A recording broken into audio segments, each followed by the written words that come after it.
All right, good morning, everyone. What's up, Dad? Good to see you, T-Man. You got Doug. The speed police is in the house. And Rick, of course.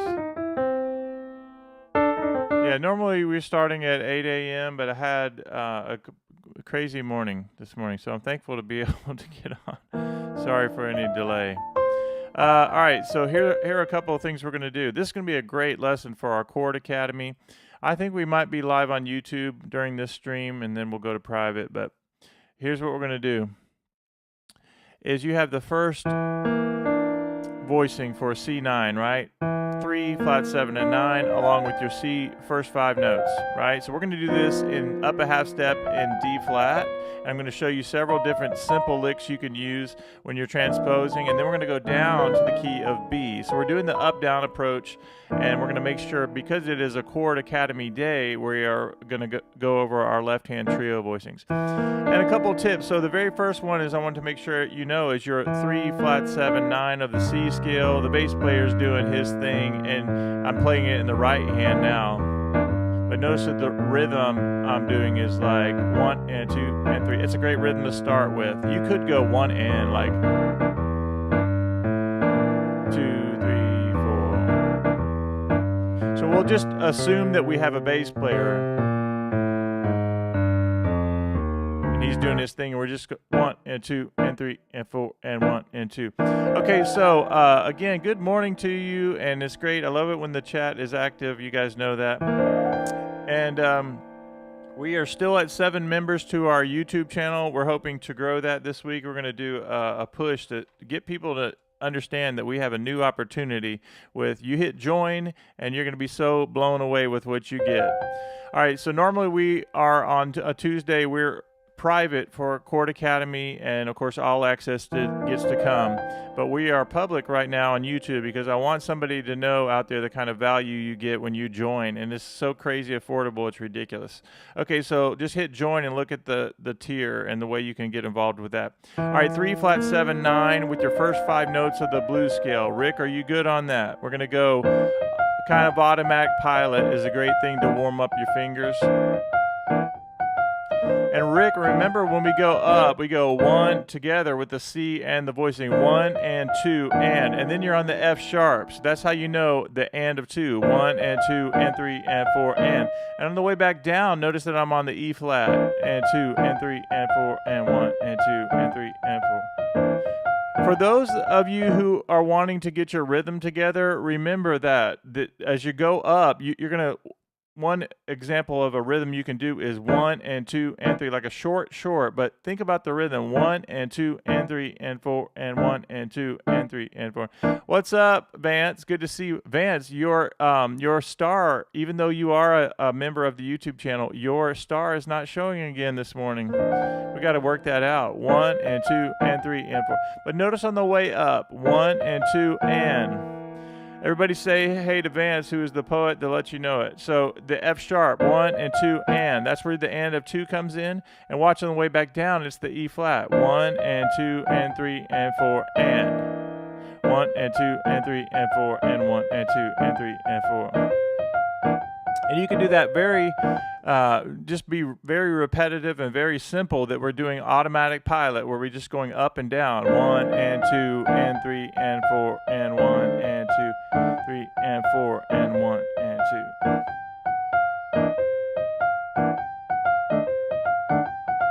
I also like for you guys to practice both hands when you're doing these exercises. This is a great one to use, and I've been working with students where I say, all right, guys, I mean, you could do your hand-in exercise, right? Your classical hand-in exercise, which is great. You can do the first 5 notes of the C major scale.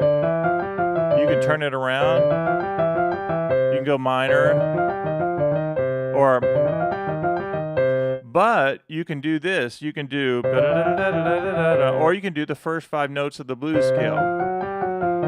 So yesterday I had a student, one of my jazz prodigy kids, and we did this. We did C, and then we went around to different keys. You can go up and forth. So a fourth away, same exercise. Imagine how you're really working the fingers if you do the blues scale in every key, the first 5 notes. And you can take your time. You could do just a couple keys if you're more on the beginner side, just do a couple of keys. There are only 12 that you have to learn. And part of what we're doing today is learning how to practice. And one of those things you can do is, yes, I want you guys to warm up the fingers, but also we go up a half step. And now we're in D flat.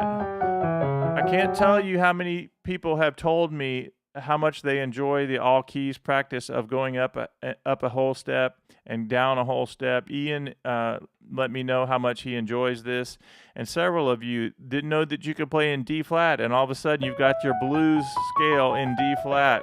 And even Rick is enjoying the blues scale in D flat and other keys, right? Hey Hugh, everybody say to Hugh, he's the bookends of iMusicAcademy. Hugh is a member of our academy, and actually he's one of our double dippers. He's a member of the academy and the Chord Academy, which is amazing. Thank you guys, everybody, for supporting the channel. So watch this. 1, 2, 3, 1, 2, 3. So as we talk about the blues scale, we're going to get to our chords in just a minute. We still have people coming in, but know that the goal for today is to get these voicings to 3-chord blues in C, which is C, F, C, and G, and then D flat, which is D flat, and then you have your F sharp or G flat, and then you have the 5 chord, which is A flat for D flat. And then we're also going to do B. B is B, the 4 chord is E, and the 5 chord is F sharp, right? So that's going to be great that you're going to have those 3 voicings. Now, why do we do this up-down approach, and what in the world am I talking about? If you're new, you need to understand that I like the idea of doing something familiar and then going up a half step to something that maybe is not familiar, but you can use the key that you're comfortable with in checking and working on that. In fact, I wish I could tell you the comment that Ian said. Let's see what it said. I always love the feedback that you guys leave me. In fact, I'm going to encourage you now to please keep the feedback coming to my channel. It's probably busier than ever in terms of comments and people subscribing to the channel, and also our academy is growing with the right. It's at a really good pace, but I really need this YouTube membership to grow. I want it to grow so big, and so that so many people can learn how to play this stuff. All right, here we go. I'm going to go to the community tab, and let me see where Ian's comment is. Okay, Ian, I'm going to click on this. Okay, here's what Ian says about the lesson 19 hours ago from the up-down approach. What this lesson has really brought home to me is that it's not enough to know how to do a thing in theory. You actually have to sit down and play it to understand it fully. Following your tip to go back to C if you need to be reminded of how to do the lick you're trying to do in D flat is gold. I wish I had taken this advice before, instead of learning one lick in C, then moving it immediately onto the next lick in C for instant gratification. Thank you again. So Ian is letting me know what's working for him, and you guys also tell me whenever something's not working or you need to figure out a different way to do something. So I appreciate it when you guys take the time to comment on the videos. I mean, let's make this thing so that we're getting all this out. You know, if you're celebrating wins, let me know about that. Let the world know about that through commenting. Now, a lot of our videos, as you know, are private. So because you're a member of an academy, and most of the time our academies are going unlisted. But I need you to know, comment on the public videos as well. That's very helpful. And those of you who are not members, please do that as well. Yes, Doug, who was the first YouTube member. That's right. All right, now watch this. So we have the first 5 notes of the blues scale. Let's go up and go to D flat. So D flat, you have to get up into the keys, remember, and you do 1, 2, 3, 4, 5. Get that 5-note pattern going. And our left-hand voicing is going to be 3 of the D flat scale, the flat 7, and the 9. remember that whenever you're spelling out chords, and this is for everybody, we have 12 people watching and everybody needs to know this. The reason we learn our major scales is because I want you to be able to say, all right, D flat major scale is D flat, E flat, F, G flat, A flat, B flat, C, and D flat. So that when it's time to spell the chords, I say from a D flat scale, that's the third note. That's the flat 7. Normally, D flat major has a C natural, but you're going to flat that in the second note of D flat. That's E flat, right? So you have this,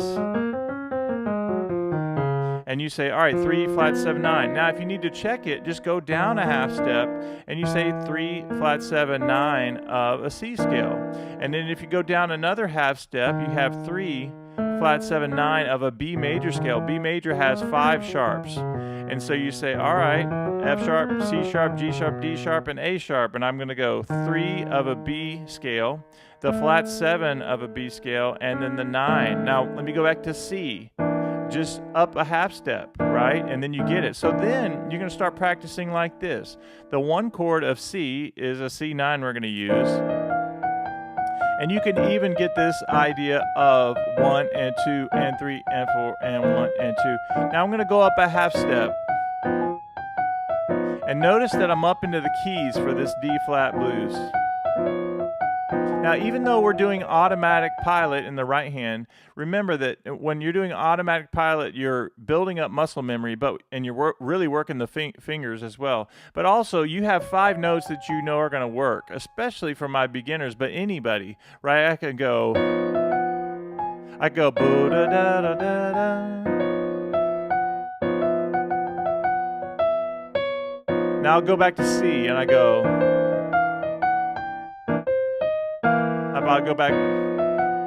I go boo da da da da da da.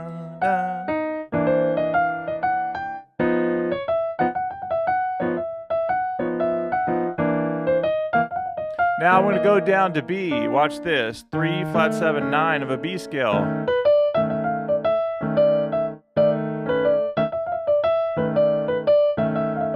I'll go back to C. Or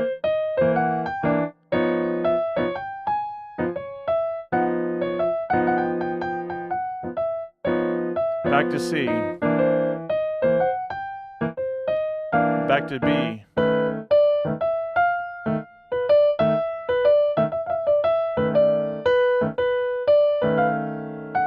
right? B major, the B blues scale, a good reference is it only has one black key, and that's the F sharp, okay? Now we're going to go over the 3 fingerings for C, for D flat, and for B on the blues scale. But the main focus, again, is for these chords. You have C, 2, 3, 4 to F, 2, 3, 4, C, 2, 3, 4, and C, 2. Back to the 4 chord, 2 and 3 and 4 and 4 chord, which is F, and back to C, 2 and 3, 4. And then we're going to go to 5 chord, which is G, and then F. So to play a simple C blues in a bluesy fashion, you're going to use 3 chords, a very simple blues. The 1 chord, the 4 chord, and the 5 chord.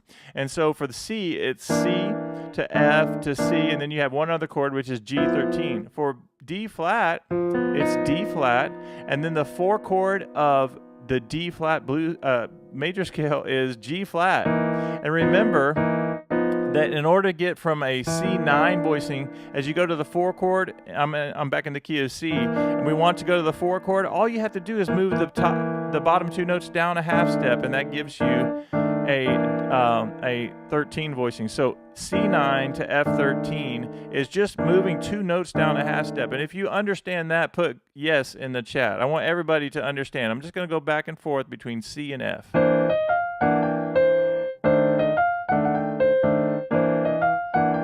Maybe this time I'll do the scale going up.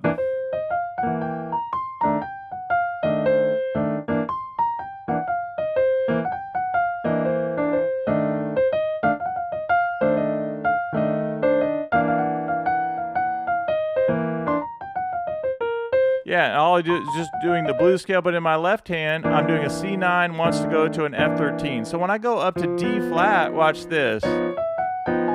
That wants to go to the G flat, and all I had to do was lower the bottom 2 notes, Again.